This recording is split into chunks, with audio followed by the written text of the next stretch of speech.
A'udzubillahi minasyaitonirrajim. Bismillahirrahmanirrahim. Alhamdulillahirabbil alamin. Wassalatu wassalamu ala asyrofil anbiya'i wal mursalin wa ala alihi washabbihi wattabi'in. Rabbi shrah li sadri wa yassir li amri wahlul 'uqdatam min lisani yafqahu qawli. Allahumma sholli ala sayyidina Muhammad wa ala ali sayyidina Muhammad. Assalamualaikum warahmatullahi wabarakatuh. Sobat winner semuanya yang dirahmati oleh Allah Subhanahu wa taala dimanapun berada.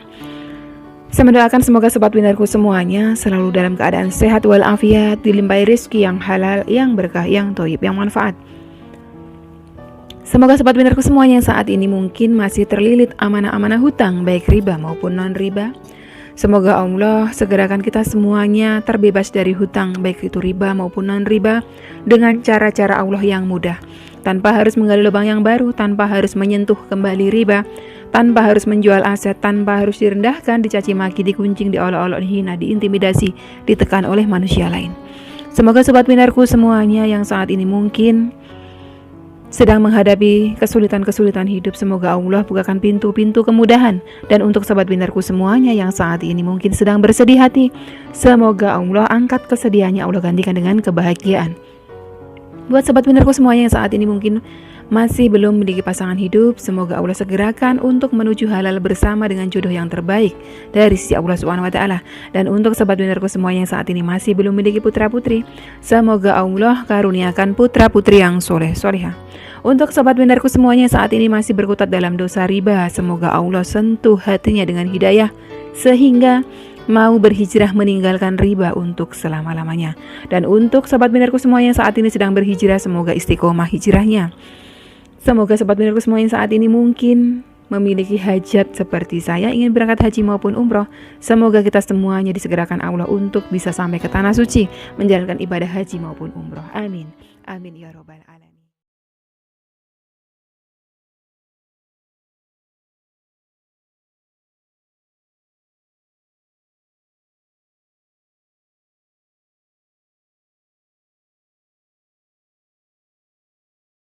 Assalamualaikum warahmatullahi wabarakatuh. Sobat winner semuanya yang dirahmati oleh Allah Subhanahu wa taala dimanapun panjenengan berada, semoga dalam keadaan sehat walafiat, selalu dalam lindungan-Nya Allah dan selalu dirahmati oleh Allah Subhanahu wa taala. Amin ya robbal alamin. Alhamdulillah sobat winnerku dapat menyapa kembali panjenengan semuanya di channel kesayangan kita bersama Chef Ganzo. Semua berkat rahmat-Nya Allah. Alhamdulillah. Allahumma sholli ala sayyidina Muhammad wa ala ali sayyidina Muhammad. Alhamdulillah sobat winner, hari ini kita masuk sesi apa nih ya? CBU ya, curhat bareng Umi. Satu buah curhatan dari sahabat kita, saya tutup saja identitas beliau ada di DM ke Instagram. Assalamualaikum Umi, saya Ayu, gak apa-apa saya sebutin ya, ini kan gak tahu nama Instagramnya ya. Umi, saya ingin bertanya, kalau sudah terlanjur minjam uang ke bank untuk modal usaha, itu bagaimana ya Umi? Sedangkan sebelum saya mengajukan pinjaman, saya tidak punya modal untuk usaha Umi. Masalahnya ini pada saat jenengan minjem, jenengan tahu nggak itu dosa riba? Kalau udah tahu dosa riba tapi masih dilabrak saja ya, artinya itu nantang, ya menantang Allah dan Rasulnya. Karena hukum tentang riba ini nggak tawar menawar gitu ya, itu dosa besar. Dan dosa besarnya itu lebih besar daripada menzinai ibu kandung sendiri. Na'udzubillah min dzalik. Tetapi setelah saya simak video-video Umi tentang riba, saya berpikir juga, kenapa omset saya segitu-gitu aja? Jauh dibandingkan dengan teman-teman saya Umi. Mohon pencerahannya Umi, saya harus bagaimana? Saya stres Umi, omset toko dan keadaan toko yang seperti ini. Tolong bantu saya Umi, terima kasih. Baik, kita coba urai satu-satu nih permasalahannya ya. Tentunya kita balik lagi tuh, ya kan? Sesuatu yang diawali dengan dosa tidak akan pernah membawa berkah. Coba aja tuh keliling cari aja tuh di mana ya. Nggak bawa berkah. Mungkin ada yang dilihat secara mata duniawi berhasil. Tapi si Fulan tuh berhasil tuh, dia pakai modal riba sampai sekarang truknya ada 10, rumahnya tingkat 5, usahanya jalan. Nah, kalaupun ada yang seperti itu, panjenengan jangan secara mentah-mentah menelan bahwa itu suatu keberhasilan. Belum tentu. Bisa jadi itu adalah istijrah ya. Bisa jadi itu adalah ujian ya, ujian dengan bentuk kenikmatan. Dan bisa jadi di dalam rumah yang gedong magrong tingkat sampai 5, mobil truknya 10 tadi itu, tidak ada kebahagiaan di hatinya. Mungkin rumah tangganya berantakan, dengan istrinya nggak akur, dengan anaknya semua nggak ada yang soleh. Ya, mungkin ada yang banyak hal gitu loh. Jadi kita jangan melihat ya, orang itu sawang sinawang kalau orang Jawa bilang. Kita lihatnya dia kayak enak hidupnya, belum tentu. Mungkin kita hidup biasa aja dengan gaji kita pas-pasan misalnya UMR. Tapi karena itu didapat dari hasil keringat yang halalan thayyiban, hasilnya itu dinikmati satu keluarga pun enak, nikmat. Dan dia gak pernah merasa kurang. Nah, bisa jadi orang yang punya harta ratusan juta, kayak yang baru-baru tertangkap tuh miliaran ya, berapa miliar tuh, 500 miliar. Itu kan harta setan dimakan hantu, harta iblis dimakan jin. Dia dapat dengan cara yang haram, ya, keluarnya juga seperti itu. Alhasil malah dipenjara, ya kan? Nah, sama dengan halnya panjenengan memulai usaha jenengan itu sebetulnya usaha halal. Jenengan jualan pakaian, pakaiannya pun pakaian syar'i bagus, ya kan? Dengan visi misi untuk menutup aurat bagi para pembelinya, itu bagus. Tetapi salahnya karena panjenengan modali dengan haram, ya kan, riba itu kan haram, sudah diharamkan. Haram, Allah haramkan.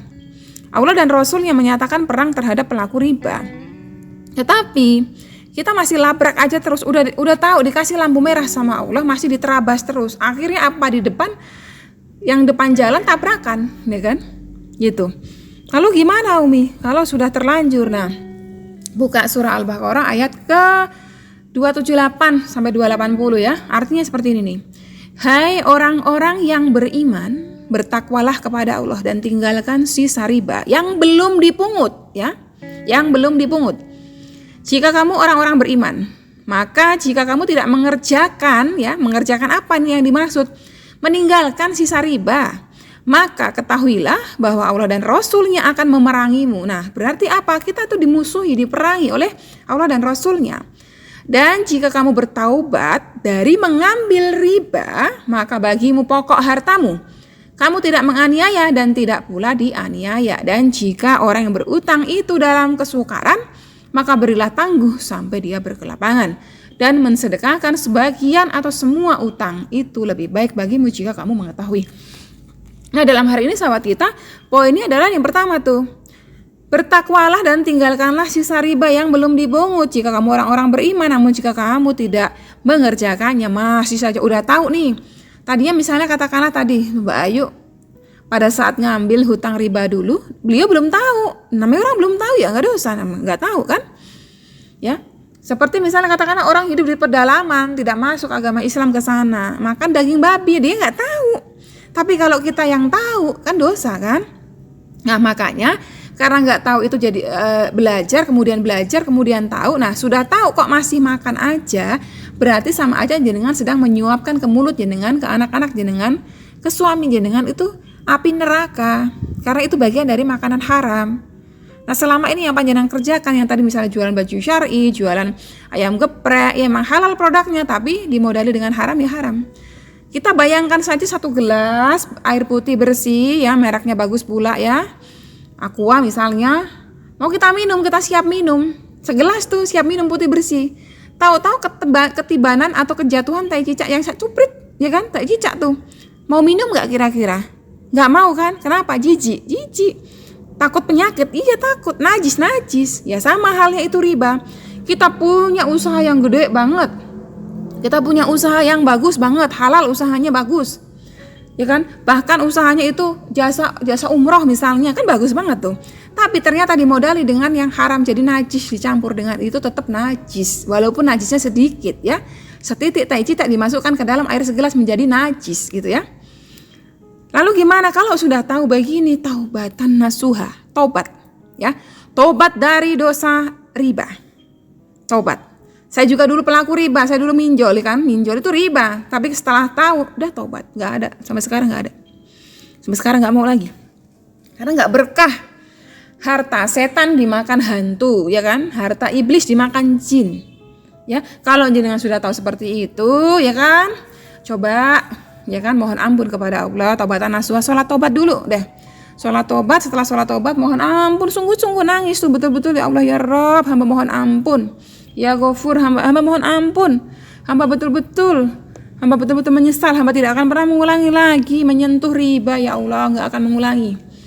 Nah gitu ya, itu namanya taubatan nasuha. Taubatan yang sungguh-sungguh, berjanji tidak akan pernah mengulangi karena sudah tahu itu dosa riba. Efeknya luar biasa, dosa besar. Jangan main-main lagi. Nanti begitu udah sholat taubat, main lagi, nyemplung lagi. Jangan mempermainkan. Itu hukum Allah ya. Kita nggak bisa tentang. Terus selanjutnya gimana? Kalau sudah tahu, kalau masih ingat barang-barang dulu yang saya pakai modal riba tuh yang mana ya? Kalau jenengan mampu singkirkan. Kalau jenengan kepepet gak mampu, ya udah. Itu dijual sampai laku, setelah itu jangan lagi. Stop. Mulai dari yang baru. Misalnya jenengan dulu ngambil riba 50 juta dipakai modal, ya kan? Dipakai modal 50 juta. Keluarkan tuh yang riba 50 juta itu kalau jenengan mampu tuh ya. Kalau jenengan nggak mampu ya perlahan-lahan, singkirkan perlahan-lahan. Nanti jenengan cari modal yang lain, misalnya katakan jenengan dibantu sama bapak ibu atau bapak ibu mertua 5 juta. Ya udah, mulai dari harta 5 juta tadi itu. Karuan itu halal, karuan itu toib. Atau jenengan suaminya kerja, sebulan gajinya hanya lebih 500 ribu, nggak apa-apa, mulai dari 500 ribu itu. Mulai dari hal kecil tapi halal, insya Allah jauh Allah berkahi. Ketimbang jenengan yang tadi 50 juta utang dari Bank BRI, tapi nggak ada berkah sama sekali. Ya kan? Itu hasilnya pun sama jenengan menjejalkan api neraka ke dalam mulut jenengan. Gitu ya. Oke sobat aku, semoga apa yang saya sampaikan bermanfaat. Jika ada penyampaian saya yang kurang tepat, kurang berkenan, panjenengan bisa sampaikan kritik, saran, masukan di kolom komentar dengan bahasa-bahasa yang baik, dengan bahasa-bahasa yang santun. Karena apa yang kita ucapkan, yang kita ketikkan di kolom komentar di sosial media, semua itu akan dimintai pertanggungjawaban oleh Rabb kita kelak di yaumil akhir. Apalagi kalau kalimat tersebut kalimat buruk, kalimat kotor yang menyakiti hati si pembaca. Itu dosa jariah mengalir terus ke jenengan sampai jenengan masuk liang kubur ya. Nauzubillah min dzalik. Sampai di sini dulu. Wassalamualaikum warahmatullahi wabarakatuh.